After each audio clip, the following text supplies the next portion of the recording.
Welcome back to Stuff About Tutorials. Today we are talking about how to leave a Facebook group. Why would you want to know how to leave a Facebook group? Well, maybe it is your first time using Facebook and not sure how to leave a Facebook group. So today I am going to show you how to leave a Facebook group. Check video description and I will try to leave the written instructions. Leaving a Facebook group is quite simple and easy to do, and the process is same for Android and iOS devices. Let me show how you will leave a Facebook group. First of all, open Facebook app in your device, and now here is my Facebook home screen.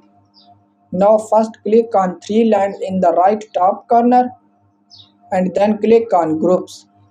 Now in this new screen, first open any group and now click on three lines in the left top corner and then click on three dots in the top right corner and now click on leave group and again click on it, and now you are no longer in this group.